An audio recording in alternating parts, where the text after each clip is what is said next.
Welcome to Aadya TV. ఇప్పుడు మనము ప్రజాభవన్ దగ్గర ఉన్నాము. ప్రతి మంగళవారం ఇక్కడ ప్రజాభవన్ అయితే నిర్వహించడం అనేది అయితే జరుగుతుంది. అంటే ప్రభుత్వం ఏర్పడి 18 నెలలు అయినప్పటికీ ఇక్కడ 18 నెలల నుంచి ఇక్కడ ప్రజాభవన్ నిర్వహిస్తున్నారు. అంటే తూతూ మంత్రంగా మాత్రము కొన్ని సందర్భాలలో కొన్నిసార్లు మాత్రమే ఇక్కడ అన్ని ఏర్పాట్లు అనేది చేసినాము. తాగునీళ్ళు లేకుంటే ఇక్కడ వచ్చే వాళ్ళకందరికీ అని చెప్పేసి ఇక్కడ ప్రభుత్వము అధికారులు కూడా చెప్పడం అనేది జరిగింది. ఇప్పుడు మనం చూస్తున్నాము. ఇప్పుడు ప్రస్తుతం మనం మీడియా పాయింట్ దగ్గర ఉన్నాము. అంటే ఇక్కడ ఈ మీడియా పాయింట్లో కేవలం జర్నలిస్టులు మాత్రమే ఇక్కడ కనిపిస్తున్నారు. అంటే వీడియో జర్నలిస్టులు ఉంటారు, రిపోర్టర్కి సంబంధించిన వాళ్ళు ఉన్నారు. ఇప్పుడు చూస్తున్నాం కదా, ఇక్కడ ఎలాంటి ఏర్పాట్లు అయితే లేవు. అంటే ఓన్లీ ఓ టెంట్ వేసిరు. ఆ టెంట్ కింద మాత్రము వీళ్ళు ఫుట్బోర్డ్ మీద ఇక్కడ కూర్చున్న పరిస్థితి అయితే కనిపిస్తుంది. పేరుకు ఇక్కడ జర్నలిస్టులకు అన్నీ ఇస్తున్నాము, అంటే కుర్చీలు ఏర్పాటు చేస్తున్నాము, డ్రింకింగ్ వాటర్ పెడుతున్నాము, అంటే ఒక బార్గేట్ ఏర్పాటు చేసి ఇక్కడ ప్రజలు కూడా ఎవరన్నా అలా అవసరాలు మాట్లాడుకోవడానికి ఇక్కడ అన్ని ఏర్పాట్లు చేస్తున్నామని చెప్పిన ఈ ప్రభుత్వం ఇక్కడ మనమైతే జర్నలిస్టుల పరిస్థితి అయితే చూస్తున్నాము. వాళ్ళు నేరుగా కింద కూర్చొని వాళ్ళు ఎవరన్నా వస్తే వాళ్ళతో మాట్లాడించే ప్రయత్నం మాత్రం ఇక్కడ వాళ్ళు చేస్తున్నారు. అంటే ఇప్పుడు ప్రభుత్వం ఇప్పటికైనా ఇక్కడ అంటే ప్రతి మంగళవారం శుక్రవారం పెడతారు కాబట్టి మినిమం కనీసం ఒక 10 కుర్చీలు వేయలేకపోతుంది ఇక్కడ. మరి జర్నలిస్టులు అంటే అంత అక్కాసా, లేకుంటే ఈ ప్రభుత్వానికి అవసరం లేదా? జర్నలిస్టులు అంటే ప్రజల సమస్యలు చెప్పవలసిన అవసరం జర్నలిస్టులతో ఎలాంటిది లేదు, మాకు డైరెక్ట్ ప్రజావానికి వస్తున్నారని చెప్పేసి ప్రభుత్వం అనుకుంటుందా? ఇలాంటి పరిస్థితి అయితే ఇక్కడ ప్రజావాణి దగ్గర కనిపిస్తున్నది. ఇప్పుడు మనం చూస్తున్నాము అక్కడ కొంతమంది అధికారులు కూడా ఉన్నారు. పోలీస్ అధికారులు మాత్రము పోలీస్ శాఖకు సంబంధించిన వాళ్ళకేమో కుర్చీల మీద కూర్చుంటున్నారు. వాళ్ళు అంటే కొన్ని కుర్చీలు ఏర్పాటు చేసుకొని కుర్చీల మీద అయితే అక్కడైతే వాళ్ళు కూర్చొని డ్యూటీలు అయితే చేస్తున్నారు. కొంతమంది నిల్చుండి చేసినప్పటికీ కూడా కానీ ఇక్కడ మాత్రం జర్నలిస్టులను మాత్రము ఇక్కడ ఏ కుర్చీ లేకుండా, ఏది ఇక్కడ కనీసం వాటర్ బాటిల్ లేకుండా, ఏది లేకుండా కూడా వాళ్ళని ఇక్కడ కూర్చోబెట్టి ఇక్కడ ప్రజాభవన్ ముందటైతే కూర్చున్న విజువల్స్ అయితే మనకు స్పష్టంగా కనిపిస్తుంది. మరి ప్రభుత్వం ఎందుకు అంటే ఇక్కడ నుంచి సిఫారసు ఎవరు చేయడం లేదా?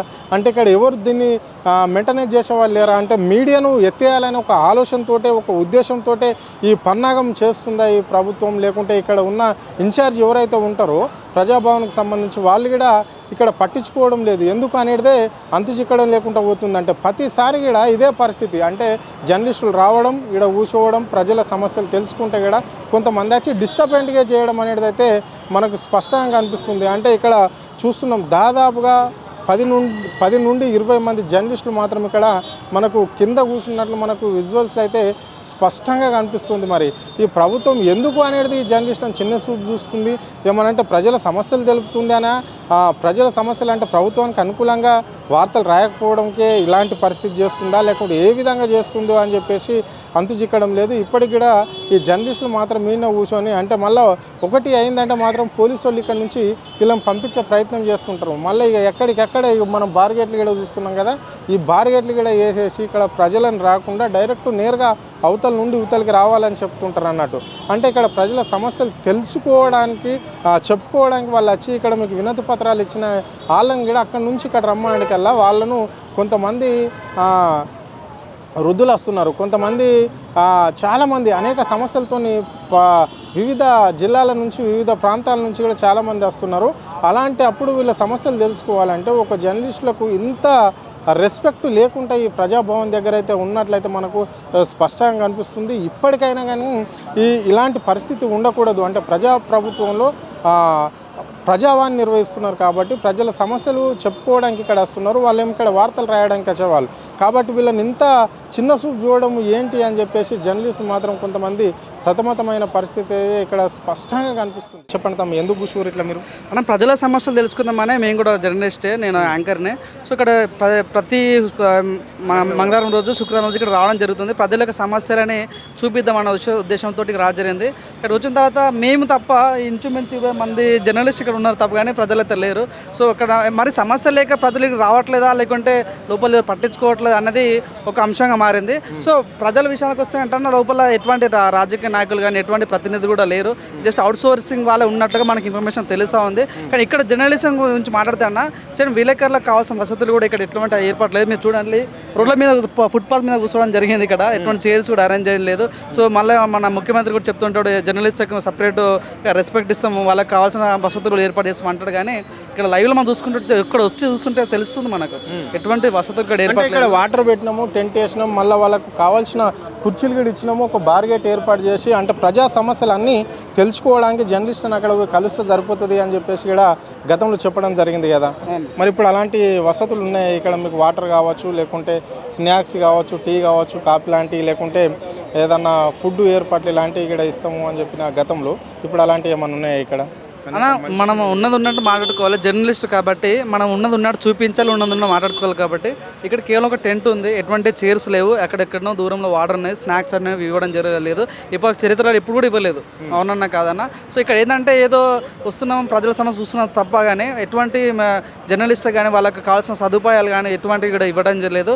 ఏదో అంటే నా చెప్తున్నా కదా, నా జెన్యున్ చెప్తున్నా, నేను చాలా నుంచి ఇక్కడ వచ్చి చూస్తున్నా కాబట్టి ప్రజలు కూడా పాపం వాళ్ళు లోపల వచ్చే అప్లికేషన్స్ ఇస్తున్నారు కానీ మరి ఎంతవరకు సాల్వ్ అవుతుంది అన్నది అది మన గవర్నమెంట్కి ఆలోచించాల్సిన విషయము. సో మా రిక్వెస్ట్ ఏంటంటే జర్నలిస్ట్ కూడా దయచేసి ఒక రకమైన వాళ్ళకి సదుపాయాలు కల్పించాలి. సో వాళ్ళకి మినిమం నిల్చోడానికి కూడా ప్లేస్ లేని పరిస్థితి అన్న, కూర్చోడానికి చైర్ లేని పరిస్థితి కాబట్టి వాళ్ళకు కూడా సపరేట్. సో అవునా కాదన్నా, జర్నలిజం అనేది ఒక థర్డ్ పార్టీ ఆఫ్ గవర్నమెంట్లో నిల్చుంటుంది కాబట్టి సో వాళ్ళకు సపరేట్ రెస్పెక్ట్ ఇచ్చి వాళ్ళకు కూడా సదుపాయాలు. మరి ప్రభుత్వం ఇంత చిన్న చూపు ఎందుకు చూస్తుంది జర్నలిస్ట్? నిజంగా కొద్దిగా బాధ కలిసి అప్పట్లో రవీంద్రుడికి మాట్లాడన్నా, సో ఎవరైనా తప్పుగా మాట్లాడుతూ వాళ్ళ మీద కేసులు వేస్తామని. సో అవునని కాదన్నా, ప్రభుత్వం ఉండాలన్నా కూలిపోవాలన్నా జర్నలిజం అనేది ఒక మెయిన్ పార్ట్ అన్నమాట. సో ఇప్పుడు నాకు గుర్తుంచుకోవాలని మనస్ఫూర్తిగా కోరుకుంటున్నాను. మాకు కావాల్సిన సదుపాయాలు కల్పించాలని కోరుకుంటున్నాను. అంటే ఇప్పుడు ఇక్కడ ఇన్ని చైర్స్ కనిపిస్తున్నాయి కదా, మరి ఆ చైర్స్ ఎవరి గురించి అక్కడ ఉన్నాయి అంట, అక్కడ ఖాళీగా కనిపిస్తున్నాయి కొన్ని చైర్లు. అది కేవలం పోలీసు వాళ్ళకి ఎవరైతే బందోబస్తుగా రావడం జరిగిందో వాళ్ళకి మాత్రమే చైర్స్ ఇవ్వడం జరిగింది. ఇప్పుడు మీరు చూసుకున్నట్టయితే కూడా అక్కడ వరకే ఉన్నాయి కానీ ఇక్కడ చైర్స్ లేవు. ఈ లోపల కూడా ప్రజాభవన్లోకి వెళ్ళిన తర్వాత ప్రజలకు కూడా సీట్స్ లేవు. అక్కడ చాలామంది నిల్చొని వాళ్ళ అప్లికేషన్ ఇవ్వడం జరుగుతుంది. వాళ్ళకు ఒక టైం స్పెండ్ చేసేంత అక్కడ ఎన్విరాన్మెంట్ లేదు కాబట్టి వాళ్ళకు కూడా కరెక్ట్ ఎన్విరాన్మెంట్ కలిగించాలి.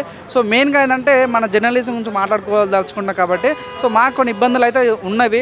సో చాలా డిపార్ట్మెంట్స్ వాళ్ళు వస్తుంటారు, మేము వాళ్ళ సమస్యలు చూపిస్తున్నాం కాబట్టి సో ఎండనక వాననక రే అనక అర్పనక కూడా మనం ఇక్కడ వాళ్ళ సమస్యలు చూపిస్తాం కాబట్టి ప్రతి ఒక్క జర్నలిస్ట్ కూడా ఆదుకోవాలని కోరుకుంటున్నాము. అంటే ఇది పరిస్థితి. అంటే కనీసం పోలీసు వాళ్ళకి ఇచ్చిన రెస్పెక్ట్ కూడా ఇక్కడ జర్నలిస్టులకు లేదు అని చెప్పేసి జర్నలిస్టులు స్పష్టంగా చెప్పడం అనేది అయితే జరుగుతుంది. అంటే ప్రజావాణిలో మాత్రం వాళ్ళు ఏ విధంగా వాళ్ళు చేస్తున్నారు అనేది పాలకులకు మాత్రమే తెలియాలి. సో అక్కడ లోపల పోతే ఇక్కడ వచ్చే వివిధ ప్రాంతాల నుంచి వచ్చిన ప్రజలకు కూడా కరెక్ట్ సదుపాయాలు లేవు, ఇక్కడ జర్నలిస్టులకు కూడా సదుపాయాలు లేకపోవడం ఎంతవరకు కరెక్టు అని చెప్పేసి కూడా వాళ్ళు ప్రశ్నించడం అనేది జరుగుతుంది. రేవంత్ రెడ్డి ఒక మాట పదే అంటుంటాడు, అంటే జర్నలిస్టులు అంతు చూస్తున్నాడు, అంటే ఈ విధంగానే చూస్తాడు ఆ జర్నలిస్టులు అంతు. అంటే మమ్మల్ని రెస్పెక్ట్ ఇవ్వకుండా, మినిమం ఒక కుర్చీ ఇవ్వకుండా, మాకు మంచినీళ్ళు ఇవ్వకుండా ప్రజాభవన్కి వస్తే ఈ విధంగానే మమ్మల్ని ఇబ్బంది పెట్టే ప్రయత్నం ప్రభుత్వం చేస్తుందేమో తప్ప కానీ అంతకంటే ఎక్కువ ఏం చేయదు కదా. ఎక్కడ కింద కూర్చొనైనా ఆనలు వచ్చినా ఎండ కొట్టినా ఏది చేసినా అంటే ప్రజల సమస్యలు రాయడానికి మేము సిద్ధంగానే ఉంటాం.